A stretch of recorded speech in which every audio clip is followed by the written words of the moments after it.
یہ کہانی ایک ایسی لڑکی کی ہے جس نے صدیوں پرانی روایات کو بدل دیا۔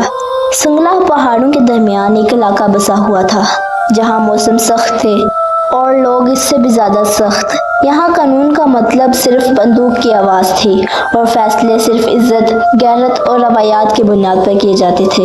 ان پہاڑوں کے بیچوں بیچ سب سے اونچے مقام پر ایک وسیع اور عریض حویلی تھی جسے لوگ احترام اور ڈر کے ساتھ شاہ زمان کی حویلی کہتے تھے۔ اس حویلی میں ایک نوجوان پروان چڑھا تھا جس کا نام شیر زمان تھا۔ بچپن سے ہی بندوق کندھے پر، باپ کے فیصلوں کا بوجھ دل میں اور غیرت کے فلسفے کی گونج کانوں میں، وہ ہنستا نہیں تھا، خواب نہیں دیکھتا تھا، صرف ایک نظریہ جانتا تھا: عزت یا موت۔ اس کے چہرے پر ایک ایسا سکون تھا جو طوفان سے پہلے آتا ہے، اور آنکھوں میں وہ خاموشی جو صرف اندر کا شور چھپا سکتی ہے۔ لاہور کی روشنیوں میں ایک بالکل الگ دنیا میں زمل رہتی تھی، وہ کتابوں کی دلدادہ، آواز بلند کرنے والی وہ لڑکی جو ناانصافی دیکھ کر چپ نہیں رہتی تھی۔ ایک اسکول ٹیچر ہونے کے باوجود کسی جنگجو سے کم نہیں تھا۔ جب اسے خبر ملی کہ ایک دور افتادہ ریاست میں بچیوں کو پڑھنے کی اجازت نہیں تو وہ رک نہ سکی۔ اس نے بیگ باندھا، دل مضبوط کیا اور پہاڑوں کی طرف نکل پڑی۔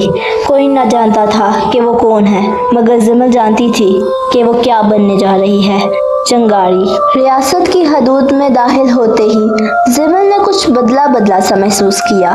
ہر نگاہ جیسے اس کی اجازت مانگ رہی ہو یا شاید اس کے وجود سے انکار کر رہی ہو۔ چھوٹے چھوٹے بچے دور درختوں کے پیچھے سے اسے جھانکتے، کچھ مرد راستہ روک کر گھورتے، لیکن وہ رکی نہیں۔ بالآخر وہ اسکول پہنچی، ایک پرانی ادھ-جلی سی عمارت جسے دیکھ کر دل بیٹھنے کو آیا، مگر وہ مسکرائی اور بولی: یہیں سے شروعات ہوگی۔ اسی لمحے گاڑی کی بریک چرچرائی، شیر زمان کی جیپ رکی، وہ اترا، کندھے پر بندوق، چہرے پر سختی اور قدموں میں وہ ٹھہراؤ جو صرف برسوں کی خاموشی دیتا ہے۔ اس کی نظر سیدھی زمل پر جا ٹھہری، پلکیں ساکت، سانسیں تھمی ہوئی۔ زمل نے بھی نظریں نہیں چرائیں۔ ایک لمحہ ایک خاموش سلام جو کسی جنگ سے کم نہ تھا۔ شام کو شیر زمان نے باپ شاہ زمان کے سامنے زمل کی بات رکھی، لیکن شاہ زمان کا چہرہ سخت ہو گیا۔ اس نے کہا: یہ کوئی کھیل ہے؟ لڑکی یہاں اسکول کھولنے آئی ہے۔ اگر ہماری دہلیز پار کرنی ہے تو نکاح کر کے خاندان کا حصہ بنے، ورنہ واپس جائے۔ یہ صرف الفاظ نہیں تھے، برسوں کی روایتوں کی گونج تھی۔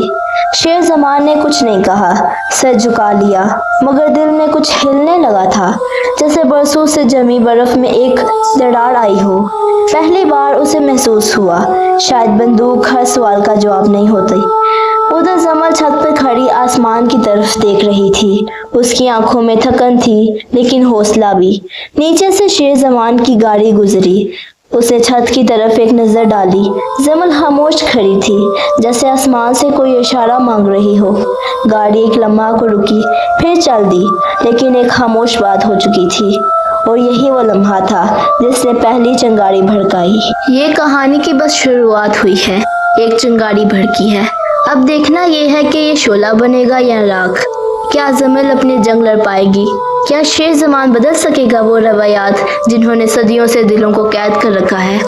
جاننے کے لیے دیکھتے رہیے شیر کی اگلی قسط۔